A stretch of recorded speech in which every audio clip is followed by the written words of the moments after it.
Hi, everyone. I'm Osiris Steffen. And I'm Nina Simmons. And we're the hosts of the Love and Cannabis Podcast. We started our podcast over a year ago to share our story of how we are helping our son manage the severe epilepsy with CBD oil. Aiden was diagnosed with epilepsy when he was just 2 years old. And each week, we talk with medical professionals, parents, business owners, and other cannabis advocates. All of our guests are so inspiring, but this coming week, on Friday, we have a very unique guest. That's right, Nina. On Friday, October 23rd, we sit down with Bruce Linton, the former CEO of Canopy Growth Corporation and one of the true cannabis titans. Bruce has done so much to improve the lives of so many people, and we are honored that he took time out to talk about the future of cannabis with our listeners. We hope that everyone will tune in on October 23rd to hear a special interview with Bruce Linton on the Love and Cannabis Podcast.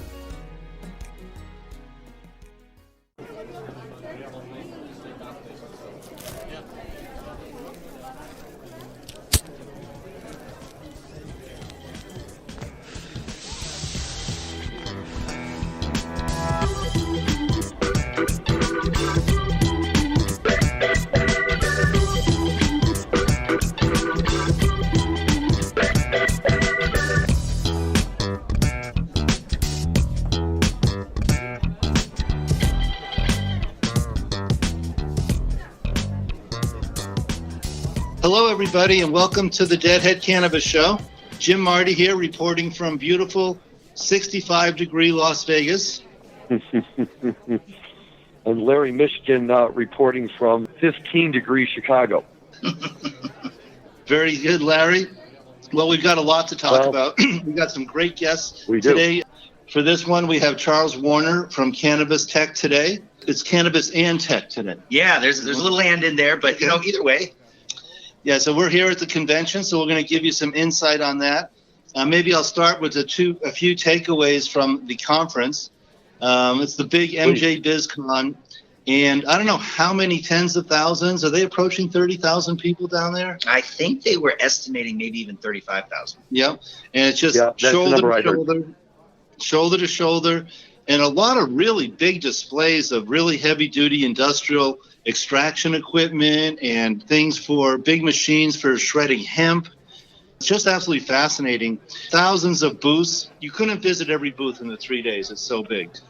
So we're at the West Gate, and I've guesstimated it's a better part of a mile to go from the hotel to where the convention floor is, and then probably another half mile to find your booth. And it's crazy Las Vegas as usual. Willie Nelson had his big party the other night. Yeah, I was going to say, what you're describing is a far cry from the circumstances at the MJBiz conference in 2013 when I first met you. As I recall, all 700 of us sat in one room to listen to the presentations, and then we went downstairs, and on the second floor of the clubhouse at the racetrack, they had a room set up with maybe 2-3 aisles of exhibits at the most. And all I remember is everyone being so excited because the year before in Denver, they only had 100 people, and now they had 700 people.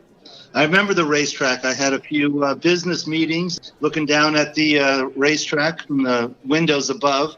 I remember the big windows from that racetrack. The Westgate used to be the Las Vegas Hilton, and that's where Elvis Presley played over 800 shows. There's a big bronze statue of Elvis in the center of the lobby. You feel like you're stepping back in time to the 1960s or 70s in this hotel. And, as much as I like to think of myself now, and, at this stage in life as a real jam band fan and, the more sophisticated rock and roll music that we always talk about and everything. The truth of the matter is that my very first musical concert of any kind was seeing Elvis Presley in the Las Vegas Hilton doing a dinner show in 1972. The very short version of the story is my father, who's now a retired orthopedic surgeon, I used to go out there every year for the annual orthopedic convention, and they always stayed at the Las Vegas Hilton because the conference was right there in the same convention room you guys are in now. And my mother was the type of person who went around and made friends with everybody, and somehow she became friends with the house manager. And when the house manager had a medical situation, he would call my father. And one day he called my father and said, "If you have a few minutes, Dr. Mishkin, I need some help. One of the performers in Elvis Presley's entourage is not feeling well." So my dad left the conference and went with the house manager, and they went up to the top floor of your hotel into the, at the time was called the Elvis Presley Suite. My dad had an opportunity to tend to the sick member of the entourage, and as they were walking out, my dad said it was the biggest space he had ever seen in his life. Way over in the corner by a window, standing all by himself, was a guy, and the manager turns and says, "Yeah, that's Elvis over there." My dad gave a little wave. They went back downstairs, and the manager was very thankful. Said to my dad, "How would you like 2 tickets for the Elvis Presley show?" And my dad said, "Can we get 4?" The manager said, "Sure." And he contacted my mom. I was maybe 10 years old at the time, and my brother and I were back in St. Louis staying with our grandparents while our parents were in Las Vegas. And the next thing I knew, we were being hustled onto an airplane, just my brother and I. We'd never flown by ourselves before. And we flew out to Las Vegas, washed up, changed, and went right downstairs to the ballroom. We had the big fancy dinner in the big ballroom in one of those big booths with the high rounded back. And they cleared all the plates and everything, and they set up the stage. And the next thing I knew, there was Elvis Presley up on stage, wearing the jumpsuit outfit, throwing his scarves into the crowd, the girls all crushing up to the front of the stage. I may have been too young at that moment to fully appreciate it, but looking back on it, it was quite an experience. And I can say I saw 110 Dead shows, but I saw an Elvis show too. You got to see the king. Do you remember any of the songs? Very, very vaguely. I do remember that they played "You Ain't Nothing But a Hound Dog," because that may have been the only real Elvis Presley tune I recognized at the time. But he just played one song after another, and after every song, he'd toss a new scarf out into the audience, and he'd turn around and he'd have a drink, and he'd come back. But I do remember at the end of the show, right when it was all done, he finished his final note. He held up the curtain, he slipped out underneath it, and 30 seconds later, we got the announcement that Elvis has left the building. Wow. That's a great story. Yep. Elvis smoked cannabis. My understanding is he didn't drink or smoke. And he was very religious, being from the South. We learned after the show that he was not drinking alcohol. Yes. No, he never drank or smoked. He trusted his doctors, which is why he died of the pills that he was taking and contributed to his obesity. He was only 42 when he died. Yep, that's right. Amazing. Hard to believe. So anyways, Charles, so tell us about Cannabis and Tech today. How long has it been around? What is your focus? So we have been around, we're going on 2 years now. I've been in the magazine business for a long time. I've done really high-end event publications, the World Series program, the bowl games. I've done PGA championships. Yeah, so I was used to making really nice magazines that people would hang on to and keep for a while. And all of a sudden, I got out of sports, and we really went into tech. About five years ago, and we launched a magazine called Innovation in Tech Today, covering all the stuff that people kind of care about, from gaming to entertainment, cybersecurity, smart home, all that stuff. And being a part owner of this cannabis tech company in Denver, right in the epicenter of all this cannabis business, we realized maybe we should do a cannabis tech magazine. There are lots of magazines out there, and they're great magazines, and we like them all, but a lot of them were lifestyle focused. A lot of them were a little bit different, and we wanted to make a really high quality kick-ass $10 magazine that would speak to the innovation and the tech and the business, and make it the same kind of quality as those keepsake magazines that is like at the Super Bowl or the World Series. If you go to something like that, you're not going to throw that away. Can I just jump in for 1 minute here? Yeah. I just have to tell you, now that I know who you are, my wife doesn't like you. She hasn't met you, but she doesn't like you because my basement is filled with those magazines, from the World Series, from college bowl games, from the NHL and NBA playoffs. I've got so many of those magazines that I saved in my basement. She doesn't know what to do with them all. You did a good job. We think print works better when it doesn't get thrown away. So, and I'm looking at his magazines, and they're beautiful, glossy, super high quality print and pictures. Very nice magazine. So is this your first MJ BizCon? No, so this is probably, and hearing you guys go back, it would be great to be a fly on the wall, for the first MJ Biz, listening to you guys talk about it. I think we've been to maybe 3. Okay. So we've seen it grow quite a bit too, but not, to the extent you guys are talking about. Right. So what are your takeaways? Have you been to any of the parties? Yeah, a couple. The thing is, there's almost like two sides of the coin at MJ Biz. You've got the work you do on the show floor, and your clients, you're selling, you're networking, whatever you're doing. And then there's a whole nother shift afterwards. And that's, after you leave the convention center.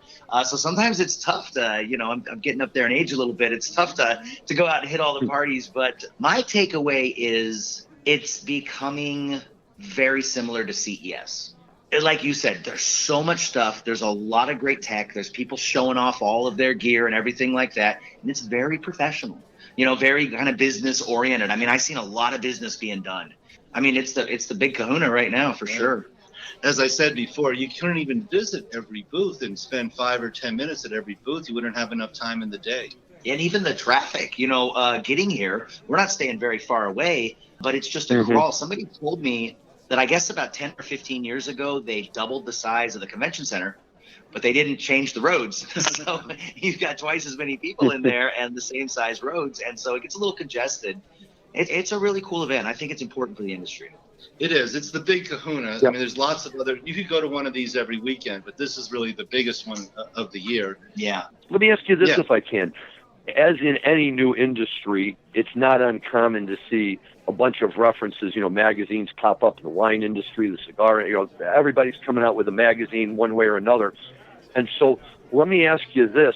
What distinguishes your publication from some of the others that are out there? That's a great question. Some of the things that I think some magazines are a little bit misunderstood right now in the terms of, everybody's heard print is dead.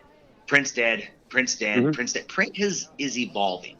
Print is now, for some types of publications, print is dead. You get your news so fast on the internet that maybe you don't need a newspaper every day. But as far as niche publications are doing very well. And in fact, some really big tech brands have just launched magazines, print magazines. Netflix has a print magazine, a quarterly print magazine that they have put out because they know it's a way for them to create a emotional connection with the people they're trying to reach. Sure. Basically, when people read magazines, they love their magazine. Yeah. You look forward to getting it. Do you remember ever subscribing to something and you'd go out and open the mailbox and you're like, damn, it's not here. And when it came, you were happy.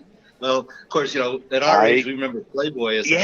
Playboy with the real glossy pictures of beautiful women. I subscribed to that even when I was 18 in the Army. I've been a subscriber to Sports Illustrated since I was in grade school. And year after year, I would always go running to the mailboxes whenever the issue comes out. And I'm usually the one to grab it, except for the issue that comes out the weekend after the Super Bowl. That's the swimsuit issue, and my wife is the one waiting in front to make sure she grabs it so that my younger sons don't get their hands on it. Are you looking for a career change? I'm Carson Humiston, the founder of Vangst, the cannabis industry's largest hiring platform. I'm so excited because on October 21st and 22nd, we are hosting the cannabis industry's first virtual hiring event. It's 2 days of great speakers, networking, and most importantly, jobs. We have over 50 cannabis companies all across the U.S. hiring for more than 500 positions. This is the place to go to find your next job in the cannabis industry. To sign up, visit Vangst.com.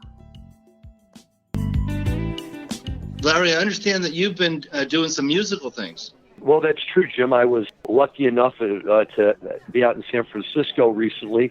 For you and our listeners who may recall my good friend Andy Greenberg from Society Jane, who was a guest on the show recently, her husband, Alex Wellens, works for an outfit called the Blue Shirt Group. But he and his business were celebrating their 20th anniversary. We flew out there to support Alex.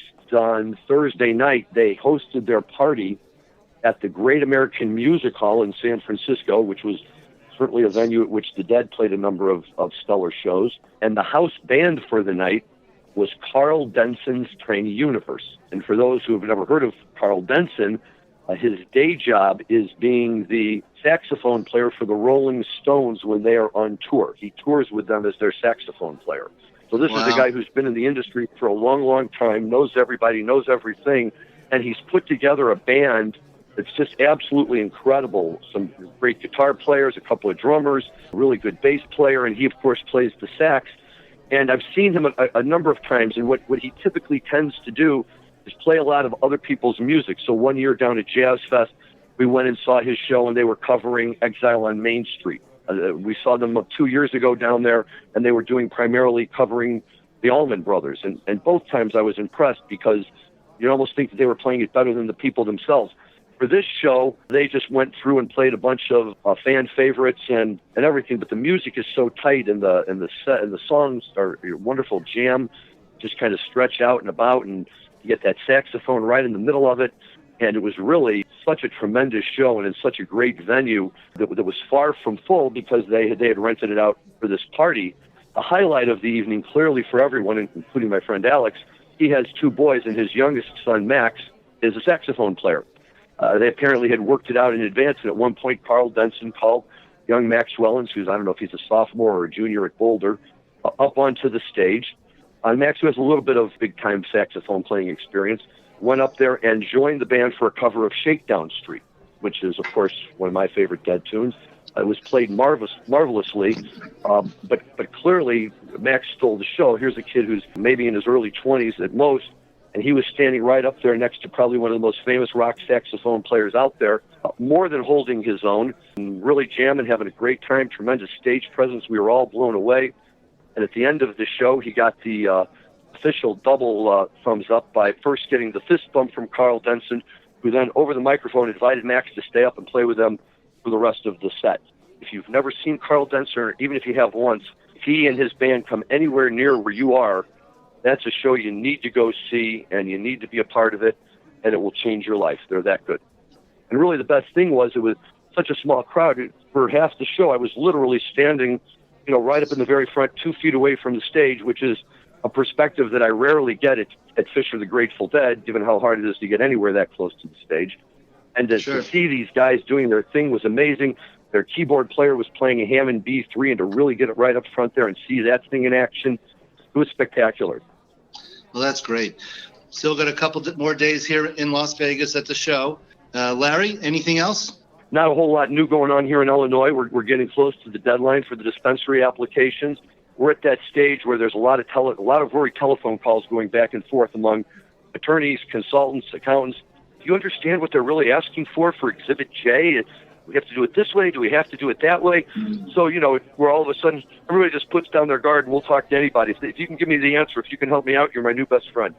And I will tell you this, the state just awarded the first 2 cultivation licenses to current existing medical growers, allowing them to start growing adult use cannabis. And it really kind of came out of left field, and nobody was expecting it until it was announced. And then the state kind of belatedly added, well, we think we're going to do on the grow side what we did on the dispensary side, which is if you have a license, we'll give you another one. The good news from our perspective is that that's 2 more cultivators who will be out there growing and hopefully contributing to the supply that is going to be desperately needed around here after the first of the year.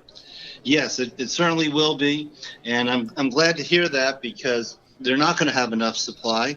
And I always say to our clients at Bridge West, get to know your regulator. They're people too, and even though they're there to enforce the rules, they want to work with people they like, know, and trust, like everyone else. And so it's important to get to know your regulator, so when they're handing out an additional license in a emergency situation almost in Illinois where they're not going to have enough product, they're going to give those licenses to the people that they've worked with for 10 years and that they know run compliant shops. We'll pick this up on the next Deadhead Cannabis Show because we have more to talk about in Michigan and Illinois as the Midwest really cranks up with medical and adult use cannabis. So thank you very much, Chuck. Thanks for having me. Please keep us up to date on what's going on with your magazine. It'd be very interested to be reading it now going forward. Thank you. Yep, and that's Cannabis-and-Tech Technology magazine. For the Deadhead Cannabis Show, this is Jim Marty saying over and out. Thanks, Jim. Larry Mishkin saying goodbye. Everybody have a good day.